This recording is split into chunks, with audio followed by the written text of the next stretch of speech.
Coffee break. Today's tidbit.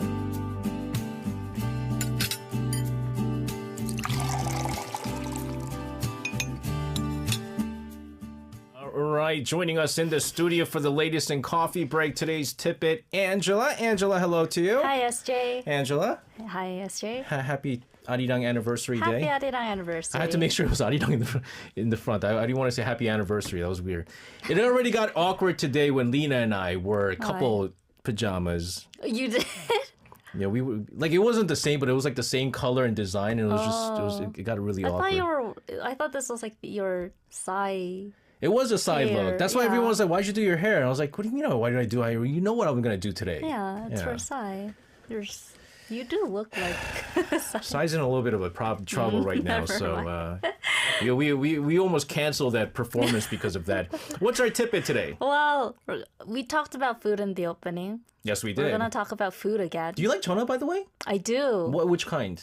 Like how? Hey. Hey? Yeah, I like the 오도독. You do? Yeah. Man, I can't do sekwashi. Sekwashi is like when you have the bone yeah. in. And I also like the grilled version. It's That's very, yeah, that is good. Very good. We're not going to talk about like fish or food. Like we're going to talk about desserts. Okay. Do you prefer Korean donuts like, the 꽈배기 or chapsal donuts? I do. Do you like especially that? the chapsal. Really? Especially the yeah. Like over the like US version, like It's donut. like it feels it's too sweet. It's just a little bit too sweet for me. And I don't have a sweet tooth. Oh. So Koreans is like just sweet enough that I enjoy. Yeah, it is. Yeah. So, well, right now I know a place where 꽈배기 is really having their moment. Can you guess where it is? Not Korea? Not Korea, outside of Korea. Don't look at the photo. Geez, I mean, I see I see TV. I wonder what language that is. Is it Japan? Yes, you got it right. Yeah, Japan is having their moment. And this is surprising because Japan is often known worldwide as the so-called land of desserts. But in Tokyo, people are lining up in front of Korean bakeries, even doing the open runs, like lining up before the bakery opens to buy 꽈배기. As soon as the door opens, the place is packed and Korean breads like 꽈배기 and 소보로ban sell out like immediately. That's crazy because 꽈배기 is like a very simple dessert. Yeah, so I prepared a photo. Okay. This is a 꽈배기 that is the trending in Japan. Oh, okay. It's not your normal 꽈배기. No, it's not. Yeah, so the trend, it comes part because of the taste, but also because of the variety and, the colorful designs. Japanese students say Korean bread feels different, more colorful, more playful, and way more diverse. So the photo we're showing is a normal 꽈배기 with like strawberries on top with cream, but they're also selling versions that look like pastel, like have pastel hues, and it's very different from the 꽈배기 we usually see, which I also prepared a photo if in case you might wonder. This is the normal kwabaegi, it's just plain, only sugar coating. That's what I like. Yeah, and it's best when you eat it when it's warm. But a lot of people in Japan, K-pop fans, they want to try the bread their favorite K-pop stars ate. So yeah, this is driving part of the trend. Wait, hold on, time out. K-pop fans are into 꽈배기 because of like K-pop idols are eating 꽈배기. That's okay. So let's talk about what's special about 꽈배기 itself, though. Well, it's not that special. It's a twisted donut. Yeah, 2 strands of dough braided, fried in oil, then dusted with sugar. And, that's what the original is made. But, 꽈배기 is crispy on the outside, chewy on the inside. So I really like the taste. Yeah, Clarinegat over in California where he says, looks like twisted donut. That's exactly what it looks like. Yeah, that's exactly what it is. But it's softer. Yes. Like if donut is breadier, this is a little bit chewy, yes, fluffier, right? And guess what? The 꽈배기 a version of it actually came to Korea from China centuries ago. Then evolved into today's Korean style donut, which is a classic. And now it's like going global, going to Japan, becoming a K dessert everyone wants to try. And now this is turning into a full cultural circle. But here's the thing with 꽈배기. Because it's fried in oil, and I mean it's dough, it must be a bit heavy. That's why I said you have to eat it when it's warm, because otherwise it will get greasy. But that's how all good things are, right? Fried, sugary, it is calorie dense. But the ones that have gone popular are jazzed up ones with cream, chocolate coating, castella powder even. There's even a cream 꽈배기 trend now. So there are different versions of it. But I'm assuming, though, that 꽈배기 is not the only dessert that's kind of going, like, people are going crazy for over in Japan. Yes, definitely. So another Korean dessert, walnut cookies or 호두 과자. No, what? Yeah, they are exploding in Japan as well. So 호두 과자 is like a classic Korean, highway rest stop snack. But in the Tokyo department stores, people are queuing up for them. Japanese students who try them said it's fluffy, it's sweet, it's nutty, it's delicious. I used to love them before I became allergic to walnuts. Oh. Yeah, but like it's kind of weird to see that it's going so global because you just eat it at highways. It's not a fancy dessert. Like it's such a classic. Yeah. And the thing with this is you have to eat it right away. Yes. Personally, because when you first get it, it's crunchy on the outside and then soft inside with the red beans. But if you let it sit around, like it just gets very soft and mushy. Yeah. So I mean, even that is actually pretty good. But from highway snack to international hit, I can't. Exactly. And it's not just Korean tradition, it's reinvention really. In Korea, one bakery in Gyeongju revived the walnut cake with really quirky flavors like 우유니 sort 호두 과자, like walnut crackers using salt from Uyuni. What's a uyuni? Uyuni, the lake. There's a lake called Uyuni? Is that in Japan? No. Where's Uyuni? I think it's in Bolivia. Oh, Bolivia. Okay. I can't be sure. Okay. Yeah. South America. Yeah. Sounds Japanese. I don't know. Today's tidbit, everyone, unexpectedly.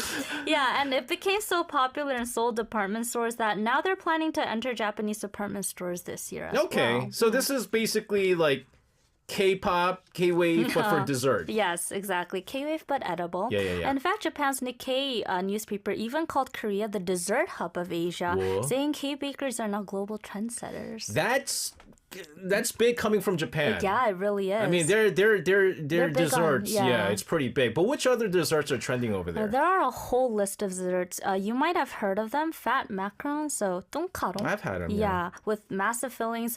You show them to French chefs and they are shocked because it's like filled. And then Korean croffles, which is a combination of croissants and waffles. I like that. Yeah. I like that. They're chewy and crunchy at the same time. Castella cream rolls. And even, have you heard of them? 10-won based from Gyeongju, like 10-won bread. Yes. The one with cheese inside. I love it. Oh, you've tried everything. I mean, I go to a lot of rest stops. You say you don't have a sweet tooth, but you've tried everything. No, but then the ones that you named here are like rest stop foods that like I just have to order. Yeah, but these are the ones that are trending right now. That's crazy. That's crazy. So Japanese people are now importing Korean bread styles when once Koreans learned baking from Japan. Yeah, exactly. That's the reversal. And a Korean baker even said, before we brought Japanese bread to Korea, now Japan wants our bread. So it's really dessert diplomacy if you can see it. But it's not just desserts, right? I heard bagels are apparently like big in Japan now. Yeah, they're huge in Japan now. This might offend you, SJ, since you're from New York, but it's not New York bagels with lox. It's K-bagels that are trending. Now, okay, so this is where my New York comes out, right? This is where my New York comes out. New York. I like New York style bagels. Me too. I like lox. I love cream cheese. K-bagels. They're good, but they're not the original. Like it's good. Like I'll have it from like really good places. Yeah.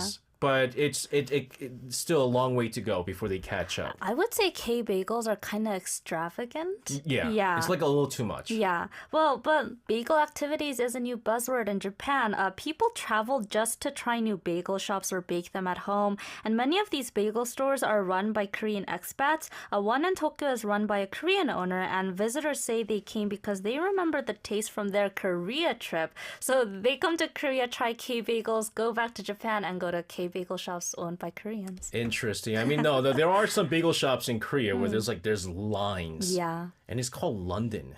Yeah, that is ironic. So weird. Another weird stuff. Why this next song? Is there a particular reason why you chose this? 꽈배기, pepe. Huh? 꽈배기. Like because of 꽈배기, you say pepe 꼬였다. 꽈배기처럼 pepe 꼬였다. It says it on the song? No, it doesn't say, but this is Pepe. Oh, well, we'll see why she chose the song. This is Stacy with Bebe. That was Stacy with Bebe. Gua Bebe. We covered guabegi, walnut cakes in Japan, and this is cool because K desserts are reshaping the cafe scene, which Korea is very much known for. Yeah, it cafes. is. Yeah, and you know the power behind all this.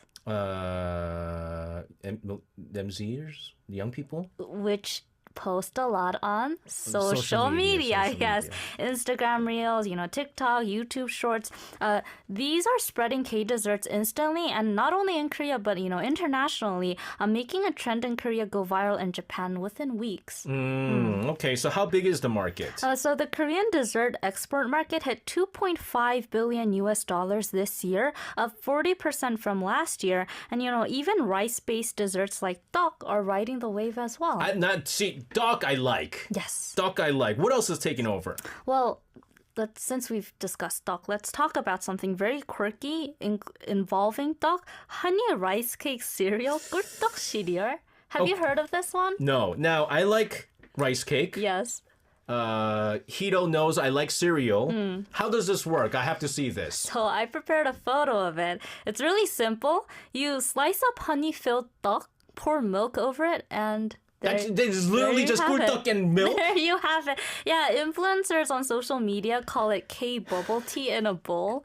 And they say it's like chewy. And tteok is really colorful and sweet, right? So I think it would go well. Would you try it? I mean, yeah, I guess. I mean, it just doesn't feel like something that could taste bad. Yeah, I mean, so it started with foreign influencers experimenting. They said it's like bubble tea but better. And yeah, and what's really funny is that Koreans hadn't even thought of it until it went viral abroad. And now it's coming back into Korea as a reverse import trend. And I think it's really funny. Like, really, no Korean would ever imagine putting tteok in milk and trying that out. Like, I can't call this a genius combination. Like, it's just, I feel like someone was doing something wacky and then they're like, oh, let me be hip too. But that's the thing. I love 백설기. Okay. It's a type of tteok. It's more like fluffy and bread-like. Yeah. I always had that with milk when I was young as a snack. We have some outside, by the way. Yeah. 팀장이 gave me some. So,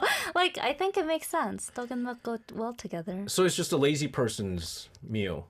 Instead of eating tteok and then drinking milk, just put it together. Yeah. And then... Protein filled. Calcium filled. Yeah, but scholars call this the Marty Schumer effect, consumers modifying traditional foods into new trends. And it's not just tasty, it's gluten-free, so it appeals as a healthier dessert alternative. So now foreigners are teaching us how to eat our own snacks. Pretty much. Oh, and gosh. it's not just 꿀떡, yakgwa. Traditional honey cookies are now in Donkyore stores across Japan. Did you know that? Yakgwa and milk. That you know is those good. mini yakwas? Yeah. My son used to eat that all the time when he was a kid. Just put those in a bowl of milk. You have yakgwa cereal. Started a trend, guys. So hip. Yeah, they're also sold at U.S. and it's kind of weird. They're really like grandma tea snacks. Yeah. But they're now international. It's true. What other K desserts are making waves? Another like highway rest stop snack. Yeah. Hotdog and hoppang, classic Korean winter snacks, are now sold in over 20 countries. So hotdog is like a sweet pancake filled with honey, and hoppang is a bread that looks like kind of smooth Like me. pebble. That was my nickname in high school. Hoppang. Really? Yes. Yeah, and it's filled with pat or red bean paste or vegetables or even pizza I filling. love it. It's like basically eating a dumpling when you have like, Yes, the but meat more fillings. bread-like. Yeah. And these are all trending too. So Korea has become a dessert tourism hub, and it makes sense because, again, there are a lot of cafes in Yeah, Korea. exactly. And, again, Japan even wrote about it. Foreign tourists now visit Korea just to queue for famous bakeries like 성심당 in Daejeon, which we mentioned on the show before. Yeah, we did. All right, so what does this all mean for the future then? Well, I think it means that Korean desserts aren't just a fad. With K-content pushing food into global spotlight, exports are soaring, K-desserts are becoming staples worldwide, and, unlike before, they don't need to localize. People abroad want the authentic Korean taste, and I think that's really cool. That's right, guys. If you're in Korea, please check out the dessert. It is good, and I'll tell you this. I mean, some of the traditional ones, not overly sweet. If you don't have a sweet taste, sweet tooth, it's pretty good. Angela, thank you so much for your tidbit today. Have a fantastic rest of your night. We'll see you again tomorrow. See you tomorrow. And sending her out of the studio, let's take a listen to a song here. Beautiful song. New Jeans with How Sweet.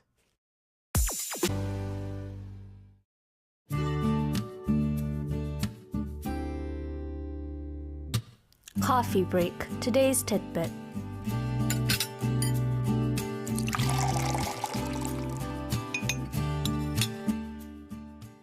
And it's time for our weekdays coffee break. Today's tidbit, and joining us in the studio is Angela. Angela.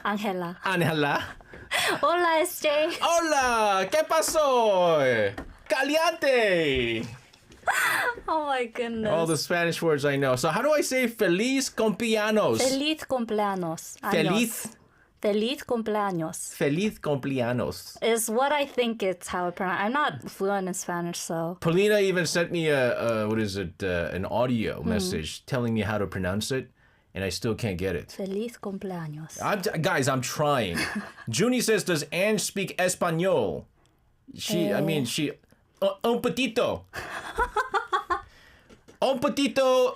It's so hilarious how you manage to Americanize every single accent and really and language Guys, you try. You have to understand, I'm really trying.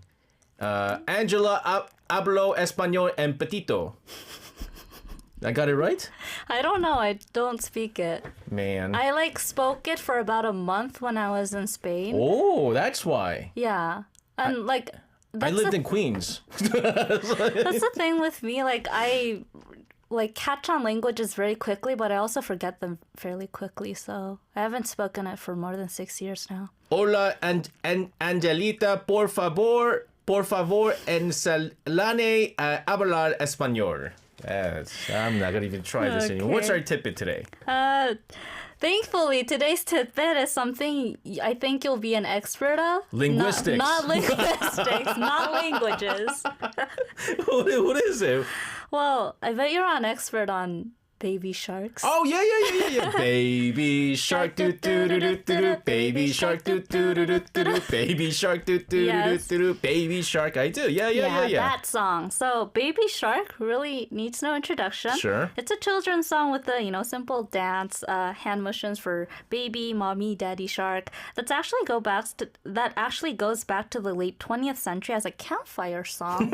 Did you know that? I did not know this. But in 2016, the Korean company Pinkopong released their version on YouTube, and the world has never been the same. It might be the most watched video in the world, right? It is. So, because you have to understand, guys, if you have a kid and you cannot play that song once. Yeah, you have to play it. You have to keep playing it. That's the only way to keep them, at bay, and you go insane here. Yeah, you're right. So the version we just talked about went insanely viral. By November 2020, it had become the most viewed YouTube video of all time, beating even Despacito. Despacito. Oh my God. Hola, muchacho. I didn't know we were going to talk Spanish before coming in here, but yes. And by January 2022, it was the first video ever to cross 10 billion views. Today, it's over 16.2 billion views. That means statistically, more than the entire world's population has watched it at least once. Guys, hold on time out. Why? I apologize, ladies and gentlemen. Why? I meant to say un poquito. Un potito means rear. Anyways, I have watched this video. I've contributed to the 16 billion. I probably watched maybe 1.2 million of those 16.2 billion. Yeah, and K-pop idols also fueled the trend. Blackpink, Red Velvet, Twice, everyone covered it on variety shows. And Baby Shark went from Korea through Southeast Asia to the US and Europe. Exactly the same route as Gangnam Style. Yep. So some even call it the second as the second Gangnam Style for kids. I mean, like, who would have guessed a children's song would become so global? No, it was so crazy because there was a player, I forget his name. He played for the Washington Nationals in the MLB. Yeah, and his daughter really liked Baby Shark. And so his walk-up song was Baby Shark. And so all the crowd, when he walked up, they would do this. And sing Baby Shark. Yeah, and it was, I mean, I never got goosebumps watching a crowd sing Baby Shark. Let me just put it this way. Yeah. And the crazier thing with this is that it even charted in the US. Yeah. Baby Shark. That's crazy. You know, and happened because thanks to Billboard counting YouTube views, Baby Shark entered the Hot 100 in January 2019 at number 32. That makes it one of the highest ranking Korean songs ever, right behind Psy, BTS, and Blackpink. And then later it even cracked the UK official singles top 10, which makes it the only Korean children's song ever to do that. That's wild, guys. It is. That is pretty crazy. And I know that the song became so popular, even expanded it became a franchise, basically. Yeah, it did. So Pinkopong turned it into Serial in 2019. It became a famous animated series in the year after. I do know that. And also there was like a COVID-era hand-washing version to encourage kids to wash their hands. In 2024, a Korean company launched a Baby Shark app on smart TVs in 184 countries. And it became so massive, like Mickey Mouse. And guess what? There's now even a limited vinyl for children's song. Guys, I'm telling you right now, that whole Pinkfong franchise became so big. Like, I know all the songs. Like, you know every song? The lion fell in love with a deer. The lion fell with the deer. Says, I love you. And stuff like that. Like, weird songs like that. The lion fell in love with a deer. Can you sing it again? I forget the lyrics. It's been a while. My daughter's not at the age where she enjoys it. She watches Teletubbies right now. So, vinyl. Yes. So, can I use it for turntables? Yeah. Yeah, it is for Baby turntables. Shark. So I prepared a photo of it because it is so crazy. For Baby Shark's 10th anniversary this year, Pinkfong released a limited edition, only 2,222 copies worldwide. The number comes from the rhythm. Oh my gosh. It's like built around twos. And what's crazy is I don't know if you can see it in the picture, but it's the first liquid vinyl in Korea, meaning the inside has blue liquid swirls that like ocean waves, and it's handmade in Germany. So it's like really not just a, record. It's actually art. Yeah.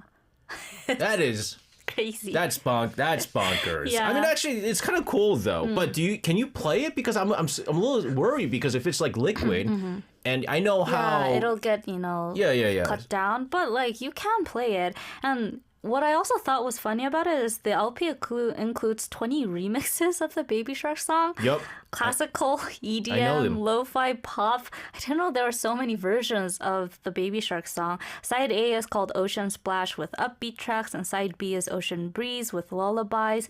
And they even announced a collaboration with the London Symphony Orchestra, which I never thought I would say in the same sentence as.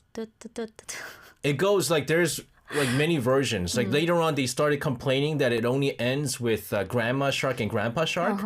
And then later on, they go like Auntie Shark Uncle Shark Like they kept on adding family members because all the family members, relatives were like, what about me? What about me? I want to be sung too. Yes, exactly. Yeah, and so like that, Pinkfong made endless variations. There's a Christmas Carol Baby Shark, a dinosaur Baby Shark, a kugak with traditional Korean Baby Shark, even a workout version with faster BPMs. I don't know why they need that, but there is that version as well. I learned the song 강강술래 song through Pinkfong. 강강술래, Really? 강강술래, 강강술래. There's they play like 20 different songs. Wow. And when it's on repeat, you know everything. you just end up learning these songs. I don't know why. Lion falling in love with a deer. That song is stuck in my head. But this is big. But didn't Baby Shark also? I think his name was Johnny something. Like they got tangled up in a lawsuit, right? You're right. So in 2019, an American musician sued, claiming Pinkfong's song copied his 2011 version. But the Korean Supreme Court ruled just last month that Baby Shark is based on a traditional camp song with no copyright, so they can't plagiarize. Yeah. So it's case closed. So if you listen to all the Pinkfong songs, they either use like classical music when Yes. you can't use copyright, and like these like older songs that Yes. anybody could use. Exactly. And so it's not really plagiarizing. So Baby Shark not only survived YouTube comments, but also Supreme Court cases. Exactly. So from playground rhyme to Guinness records to Billboard charts to, collector shelves, it's now even in courtroom history. Jeez. Oh, jeez. We're going to take... Why this song? Well, if you're curious, you'll have to tune into the second part. All right. Well, we're going to take a listen to a song here from Hayonu with Lazenka Save Us. Come on! Oh, that's Michael Jackson. Hayonu with Lazenka Save Us. Apparently, Angela listens to this while she's running. Yeah. I can't run listening to this song. This is like, it's too much. Why not? I love...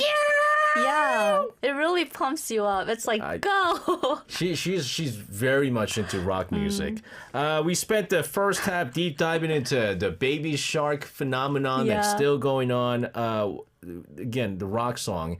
And I know because the original by Shinechar was based on a cartoon? Yes, so this song is actually a theme song for a Korean animation called 영혼 기병 라젠카, Soul Frame 라젠카 from the 90s.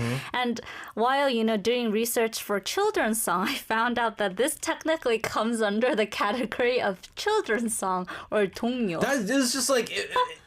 Number one, they went over the budget to create a song for an animation. Yeah. And it's a little bit too much for a kid's cartoon, Yeah, that's why it became actually so famous. People heard it and were like, this is a 동요, a children's song, and yeah. Yeah. What are you looking at? No, I was just reminding me of like songs from back in the days. 옛날한 옛날에 다섯 아이가 우주 멀리 아주 멀리 사라졌다네. 이제 모두 용사되어 오 돌아왔네. 후레쉬 후레쉬맨. You don't know? I don't know. You didn't grow up 후레쉬맨? Yeah, of course I didn't. Sorry. It just reminded me of songs that we used to sing when we were kids. But let's talk about, what are we talking about? Other children's songs we're going to talk about, right? Yeah, so Baby Shark is, a global hit, but Korean children's songs or 동요 have a much richer history. They come in two types, traditional folk songs and modern creations. Okay, so tell us how they differ. So traditional children's songs are, passed down orally. They're like folklore sung during games, teasing, or play. For example, there might be songs kids like teasing, other children, making fun of someone who lost their front tooth or, who has shaved their head. And then there are play songs for hide and seek, like 꼭꼭 숨어라 머리카락 보일라. 원숭이 엉덩이는 빨개. 빨가면 사과는 맛있어. 맛있으면 바나나. Sounds like that. So they're interactive and often tied to movement. Nice. Okay, so they're like nursery rhymes that double as playground instructions. Yes, exactly. And then there are also wish songs sung when children hope for something or just for fun. And, these songs change over time, adapting to local culture. So the song you just sang, 원숭이 엉덩이, I know different lyrics for that because that was sung differently. That's right. Yeah. So, no one knows the original authors of these songs and they belong to everyone. And what about the modern ones? So those are 창작 동요 or composed songs. Adults write them like, poets, teachers, musicians. They get published and stay fixed in lyrics, and they carry both educational and, kind of dreamy qualities for children. And they teach morals while capturing children's imaginations. Do you remember learning any children's song when you were in the States? Of course. Old MacDonald had a farm. E-I-E-I-O. And a quack, quack here. And a quack, quack there. Moo, moo here. Quack here, moo here.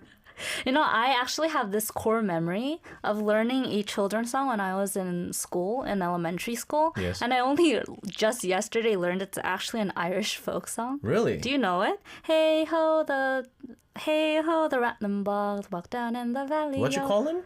The rattling bog. No, before that. Hey, what? Hey ho, the rattling ball, the buck down in the valley. I've never heard this song. You haven't? I have such a core memory of learning this. I have never heard this song ever in my life. Maybe it's in a Wisconsin thing. I don't know. B-I-N-G-O, B-I-N-G-O. Yeah, and then there are also, of course, famous Korean children's song like 곰 세 마리. 곰 세 마리가 한 집에 있어. 아빠 곰, 엄마 곰, 아기 곰. Yeah. Oh, 아기 곰, yes. Yeah, and then 섬집 아기. Which one's that? 뭐지? 뭐지? 엄마가 손 그늘에 귤 따라가면. 아침 해가 빛나는 What's that? 끝이 없는 바닷가. I know this one. 맑은 공기 마시며 자 신나게 달려보자. Yeah, I know that one. Yes. 피고왕 통키. Yeah. And then 과수원길. What's that? 과수원길 동고박. Wait. I heard that from here. Our producer was like, eh? Was it? Isn't it that? 가시야 꽃이 활짝 폈네. I've never heard this You song. haven't heard this song? I didn't go to school. 야, 동구박 과수원길. He's singing. He's singing it for us. So yes, older people know it better than younger people. I never heard this song. I went up to kindergarten in Korea. And you never learned any of this? No, because we were so busy doing 후레쉬, 후레쉬맨. Okay, well, these are all traditional Korean songs. Now you know. You know, man, can we listen to this song to end this? 피고왕 통키. 피고왕 통키. They actually have it on the system. 아침 해가 빛나는 끝이 없는 바닷가 맑은 공기 마시며 자 신나게 달려보자. That's all I know. You don't know the highlight? 피고왕 통키. 불꽃 슛. Oh, this is memory. K-drama, Soldier with You. Row, row, row your boat. Oh yeah, of course. Gently down the stream. And you then know. and then like during Christmas comes you go was it Jingle Bell, Batman smells, Robin laid an egg, Batmobile burned to action, Joker ran away. Hey. So those are like kind of the folktale songs. Yes. Everyone knows them. Yeah. This is great. This is a great walk down memory lane here. It's a fun tidbit, right? Yes. And so Baby Shark going back, it's a hybrid. I mean, it yes. started off as a folk camp fire song and then turned it into a modern creation. Exactly. It shows how children's song can evolve from oral tradition into, multimedia empires like Baby Shark. And, that's why even the lawsuit failed. The root of Baby Shark is folk tradition. Oh my goodness. Later down the road, we're going to be talking about the legends of the Baby Shark song. Oh, Angela, thank you so much for your tidbit today. Have a fantastic rest of your night. We'll see you again tomorrow. See you tomorrow. And sending around to the studio, let's take a listen to a song here from Angmyu with Fry's Dream, 후라이의 꿈.